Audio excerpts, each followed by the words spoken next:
Joining me today is Jeremy Kennedy, who fights Jesus Pinedo at PFL 10 Championships. That fight is on November 29th. So, Jeremy, I got to start here. Obviously, you were a Bellator holdover, one of those guys who sort of wound up with the PFL slash Bellator through all of this move. And they move you over to the PFL for your first fight on one of their cards, and you get one of their old champions. So, I got to ask, what's sort of the thought process when that's the first thing they move you over for? No, I mean, I like it. It's obviously like the streak he's been on, like that's an intimidating fight. And but right away when they brought it to me, I was like, stylistically, this is great for me. This is a great way to reintroduce myself to PFL because I have fought for them before. On the PFL championships card, I'm fighting the last year's champion. So it's a tall task, but it's a huge opportunity, and I'm grateful for it. Bellator and PFL, I've been kind of not slow walked at all. All my fights, Pico, Borix, Emmanuel Sanchez, short notice title fight against Pitbull, and then here we are against arguably the defending featherweight champ of PFL. So I'm excited for it because this win's going to open up a lot of doors for me. The options are endless because with a lot of these guys coming over, nobody really knows where they're going, what they're doing, when the shows are, where the shows are. And so for me going out there and beating Pinedo, that gives me options of possibly a title fight rematch with Pitbull or Pico, whoever, if that ends up happening as the title fight, which would all sign kind of looks like it. Or the tournament or another big super fight, or just it's more of just opens a lot of doors for me. And like I said, I think I match up great for him. And it's one of these fights that a lot of people are going to see what I'm about now, finally. I love it. And we're going to talk more about that fight later. But the options that you just mentioned are so interesting to me, too, because, I was going to ask, do you feel like this is a tryout for the regular season? Are you thinking about Bellator fights? And it seems like you're thinking about all of those things. Is there a preference for you at all? Or do you just love the idea that it's sort of a buffet for you if you put on the performance you think you're capable of? I guess that's my thing is I don't want to be at the end of next week be sitting in limbo of like, oh, what's next? I want to be in the driver's seat, and a win kind of puts some cards in my hands of, now I can kind of decide what I want to do and not what they want to do for me. Um, with a win, I can kind of call a little bit more of the shots. I haven't decided what I want to do. I just bought a house in Vegas, so the activity of a tournament sounds amazing. But then again, a title is something that I'm chasing. Everybody's chasing. So if that option is out there, I want to be able to be in the driver's seat and have the options in my favor, and that only happens with a win next week.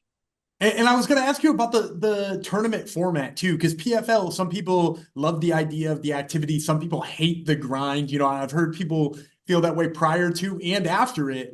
Do you, Yeah. Obviously that the house is a big piece of it too, but do you like the idea of sort of having a set schedule set for your whole year ahead of time? I do honestly, like, especially the last little while here when I was waiting for that title fight. Um, the limbo is not fun, not fun for anybody. The motivation is hard. I'm just, that's the type of guy I am. I was always in the gym training. But it's easy for certain guys to just fall off when they don't know when or if or what's next. So at the beginning of the year, laying out, hey, you win, this is when you're fighting, this is when you're fighting, this is when you're fighting is perfect. And the activity it's strategic, and I've done a tournament before. I know how I would approach it. And this fight game doesn't last forever. You got a short window. So if you can guarantee me a set amount of fights in a certain amount of time, sign me up. So I'm in favor for it. Of course, back to back to back seasons would be tough for a lot of these guys that are doing it constantly year after year. But for me, in the position I'm in, I've had one fight in 2023, one fight so far in 2024. This will be my second. So I'm ready to get active. I'm ready to be fight. As soon as that fight's done, I would love to know when I'm fighting again. So all signs kind of point to that. I like it. I like it. Now, let's talk about the move to Vegas because I know, you were a British Columbia guy for a long time, Yeah. trained up there, grew up there, all those types of things. So, give me a little bit of the thought process and what led you to move to Las Vegas at this stage in your career at this point. So Vegas was a thing I started doing way back when I was in the UFC. They just opened up the Performance Institute 2017, and it's a short flight from BC. So I was kind of checking it out there, and it was actually after my first loss, the Volkanovski fight, made just opened some eyes of like, hey, my small gym, my small group, I've got to grow. So I started splitting time because I just got together with my now wife. So we were doing long distance stuff. I would come down for parts of my camp, and then I'd go back home. And in between fights, I would be in BC. And then COVID actually happened, and that's what ended up being the deciding factor because she didn't want to leave, and I wanted to be down in Vegas full time. And then with the border crossing, you just couldn't do it. It was 2 week stint quarantines, especially on the Canadian side, a lot more strict. So I think I did 3 or 4 2 week stints, and on the last one, while we were buried in our house, I just was packing up everything, and I'm like, "This is it, I'm done." And as soon as it was done, I drove my wife, my 2 dogs, and my entire townhouse down with a U-Haul all the way to Vegas, and now Vegas has been home, and then we've been leasing, but we just this year just purchased the house, so now we got bills to pay, man.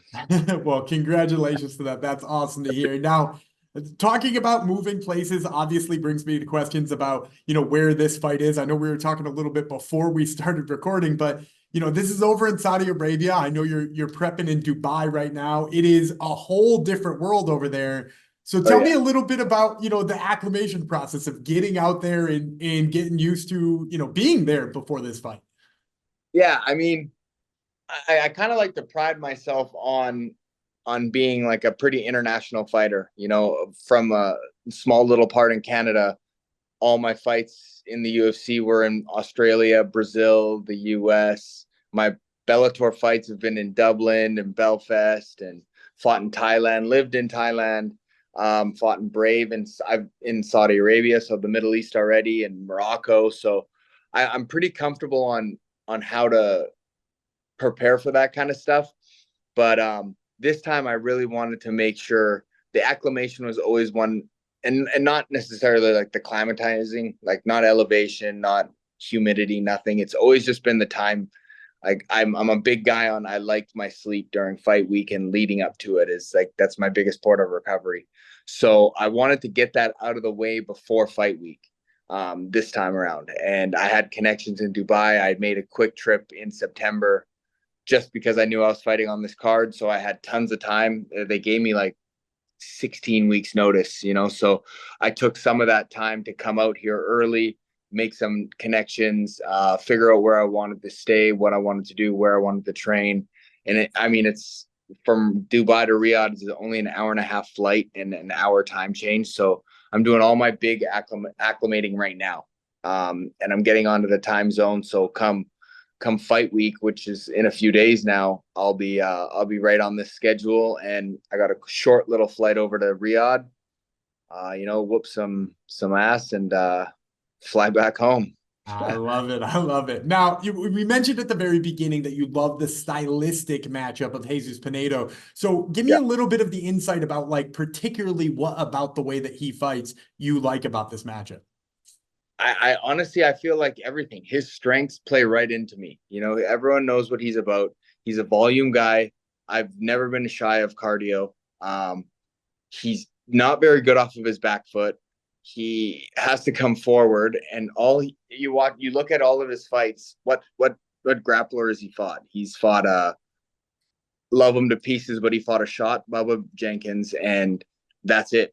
Everything else is Braga, who stands right in front of you. Lochnane's not a very good matchup for him, and so I'm excited. Like, let's see him walk right in front of me, and I'm gonna be on his legs or on his hips in 2 seconds if he's trying to do that kind of hands in the air, walk me down.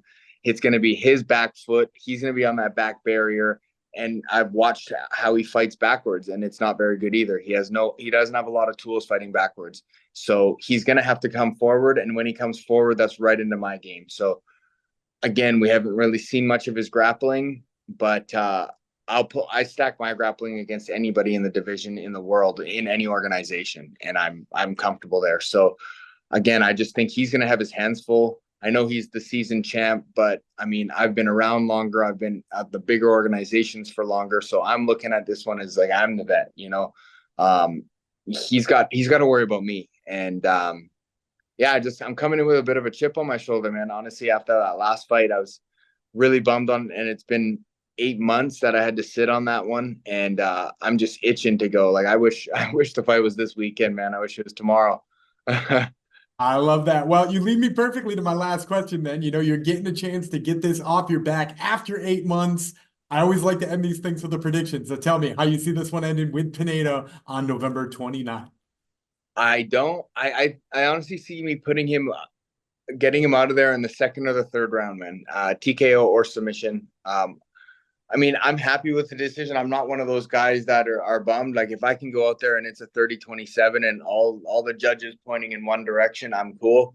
But I would like to get there. You know, we're not paid by the hour. I want to get in and out of there.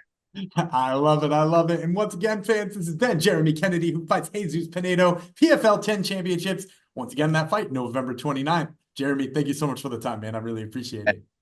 Appreciate it, man.